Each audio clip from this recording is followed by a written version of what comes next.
Good day, welcome to News Now on TV360. I am Thelma Okoro.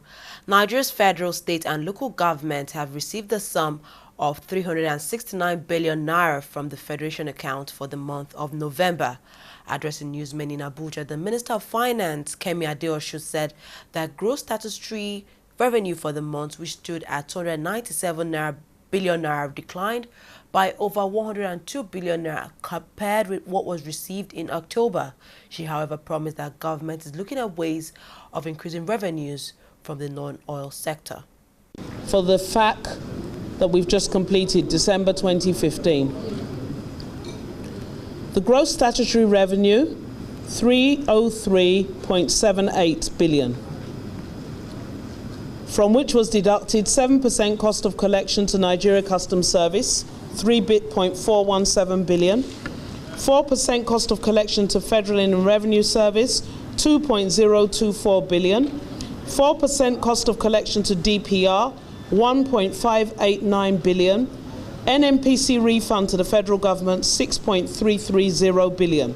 That gave a net statutory allocation of 290.42 billion, which is being distributed as follows. The federal government of Nigeria, 139,501.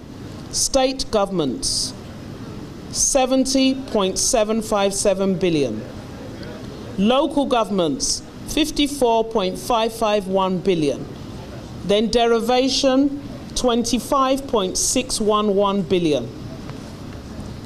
Value added tax, the gross collection, 61.181 billion, from which a 4% cost of collection to the Federal Inland Revenue Service was made, 2.447 billion. Net distributable VAT, 58.734 billion.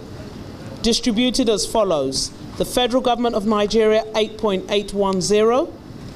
State governments, 29.367.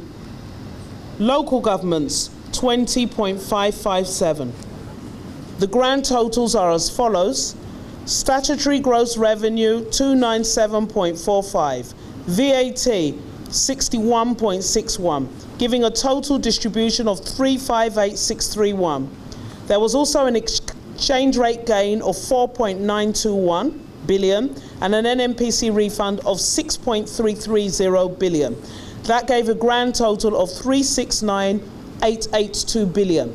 This compares with the previous month where we had 473.82 billion. Added to that, there was the distribution of $150 million being LNG dividend that had previously been approved by the National Economic Council. That has also been shared today. Finally, the balance in the excess crude account as at the 22nd of December 2015 is the same as last month, 2.258 billion. Meanwhile, the Finance Minister, Kemi Adeosun, has said there are positive signs that the country is beginning to diversify away from its overdependence on oil. She said, judging from the figures that was made, the amount shared at this month's FAC, non-oil revenue sources are beginning to turn the corner. Even though the revenues for the month are actually down, if you analyze it, non-oil is now really making a difference compared to oil. NNPC were, due to cash calls, only able to provide 60 billion this month. And non-oil is really now beginning to pick up and play its part. So I think for the long term of our economy, that's a very, very positive sign. And I think it's something that we should work together with, making sure that people are paying and remitting their taxes as and when due, improving collections in those non-oil revenue generating agencies, because those revenues are not as volatile. They're not subject to oil price, or they're more sustainable.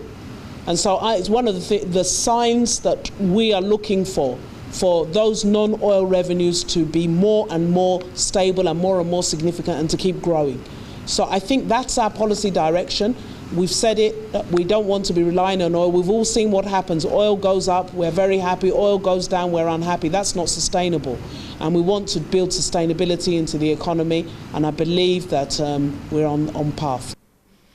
Nigeria President Muhammadu Buhari has presented the 2016 national budget before a joint session of the National Assembly. The 6.07 trillion naira budget proposal for 2016 was predicated on a $38 per barrel oil benchmark and a 197 naira exchange rate. It is an increase of about 40% from the previous budget of 4.357 trillion naira, which was presented to the National Assembly in 2014 by ex-President Goodluck Jonathan's administration. This marks the first time the president would address a joint session of the National Assembly since coming to power in May this year. While stating that the 2016 budget would focus on addressing youth unemployment and cater for the vulnerable, President Buhari said that Nigeria remains committed to diversification to build and reflate the Nigerian economy. Another highlight of the president's presentation was his announcement that petrol pump price would stay at 87 naira per litre for now. The National Assembly says it is ready to swiftly pass the 2016 budget to quickly boost the Nigerian economy. Now, reacting to the budget, Nigeria's main opposition party, the People's Democratic Party, PDP, has slammed the 2016 federal budget by President Muhammadu Buhari to the National Assembly. The PDP described the 6.8 trillion naira budget as a big fraud and executive conspiracy tailored towards mortgaging the future of the nation.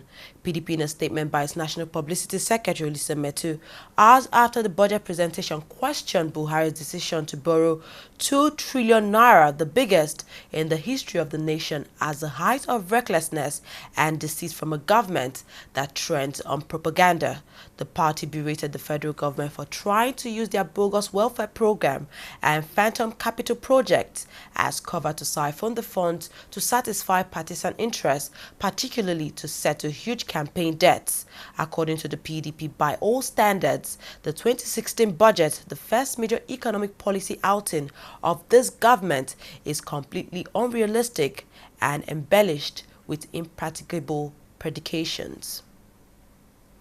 Rights group Human Rights Watch has said the killing of hundreds of Shia Muslim members of the Islamic Movement of Nigeria by Nigerian Army from December 12 to 2015 appears to have been wholly unjustified.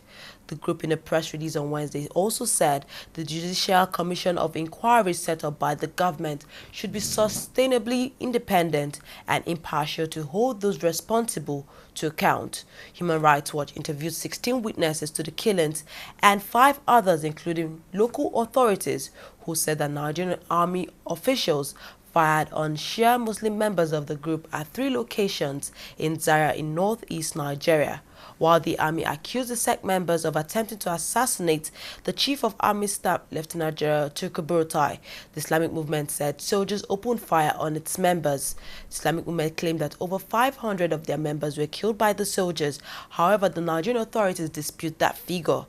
The human rights group says at least 300 Shia sect members and likely many more were killed and hundreds more injured, citing witnesses in at least 2 of the sites and a hospital source. The group says soldiers quickly buried the bodies in mass graves without family members' permission, making it difficult to determine an accurate death toll. President Muhammadu Buhari has ordered the immediate payment of December salaries to all federal civil servants. His directive was made known by the Minister of Finance, Kemi Adeosun, who spoke at the end of the monthly Federation Account Allocation Committee meeting in Abuja. She said salaries were already being paid in response to the president's directive. Adeosun added that some workers have already started receiving their December salary as it became imperative due to the festive season. The United Nations has said violence in northeast Nigeria and neighboring countries targeted by Boko Haram has forced more than 1 million children out of school. According to the UN, this has also left them prey to abuse, abduction and recruitment by armed groups. More than 2,000 schools in Nigeria, Cameroon, Chad and Niger remain closed due to the conflict, and hundreds have been looted, damaged or destroyed, said the UN Children's Agency UNICEF. While hundreds of schools in northeast Nigeria have reopened in recent months, insecurity and fear of violence are preventing many teachers from resuming classes and discouraging parents from sending their children back to school. This is according to UNICEF. Even before the conflict, Nigeria had the highest number of out-of-school children globally, more than 10 million, said the UN Office for the Coordination of Humanitarian Affairs. The Nigerian government has slammed fresh criminal charges against the leader of the indigenous people of Biafra, Nnamdi Kanu. This comes after a federal high court released him unconditionally on December 17th. Among the charges leveled against him include treasonable felony, maintaining an unlawful society, and illegal possession of items. Kanu's case was filed before Justice Ahmed Mohammed of the Federal High Court, sitting in Abuja, the same court that granted him bail. The charges were filed by the Office of the Attorney General of the Federation and signed by the Federal Director of the Public Prosecution, Mohammed Diri. Justice Adeni Ademola had in a December 17 ruling ordered the unconditional release of Kanu since there was no pending charge against him after 2 months of him being in detention. We'll take a short break now. When we come back, we'll look at business and international stories. Please stay tuned.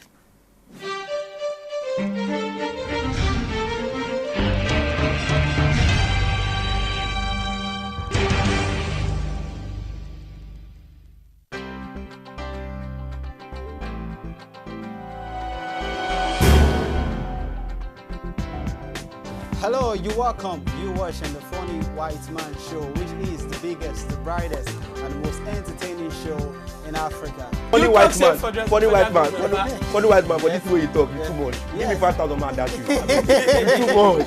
So you get it like, when she move along the street, yeah, me should like that, I'm going girl. You know, my own people, actually. Yeah, fine, it's fun. I enjoy it. And I'm one of those very few, I'm forever taking it personal. I will listen 160 million Nigerians are corrupt. How? My brother, I'm looking for you. Yeah, but it's a growth, and this is the time to build business and know the pitfalls and know what to do and what not to do. But there are months where you get business and months. You know how we do, how we tell you. We did the way you did.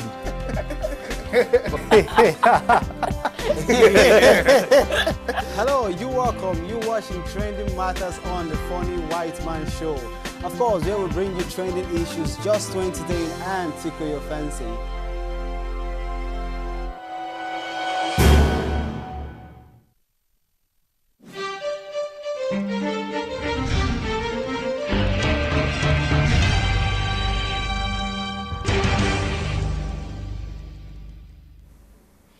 Welcome back. You're watching TV360 News now.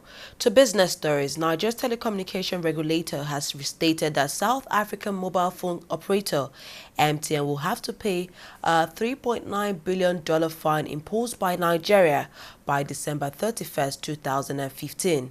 The Nigerian Communications Commission fined MTN for failing to disconnect users with unregistered SIM cards. Earlier this month, the NCC reduced the fine it imposed on MTN from $5.2 billion to $3.9 billion after weeks of lobbying by Africa's biggest mobile phone company to get it reduced.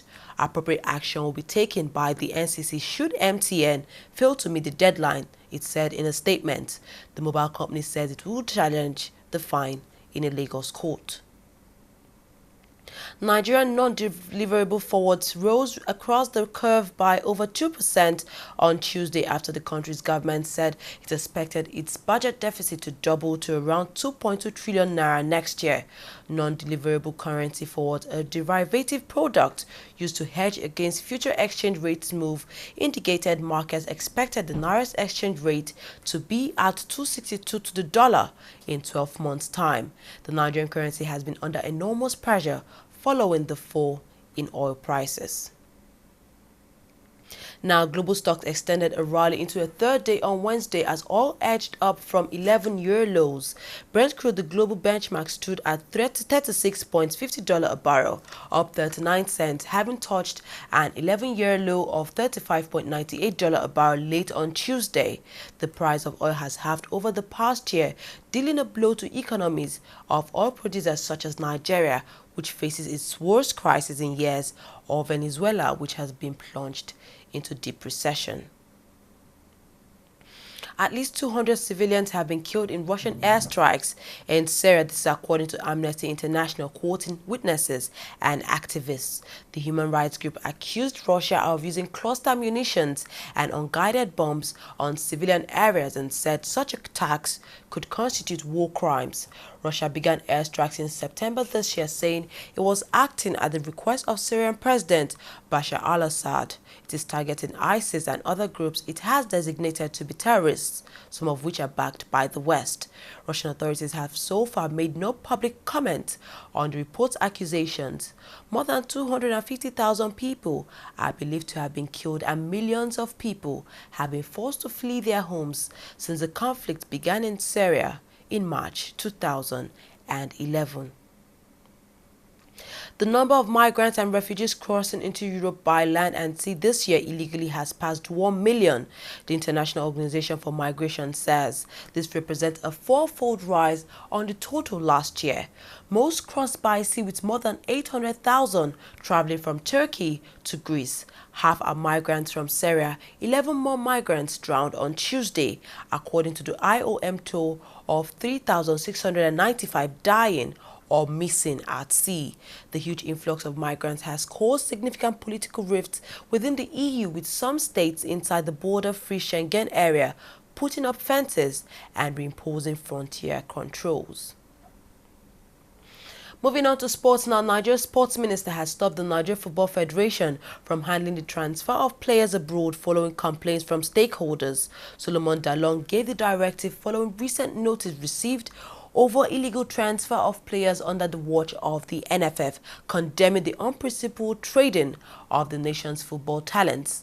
Dalong warned the NFF board against meddling in the transfer of players and issuance of an international transfer certificate without the consent of the player.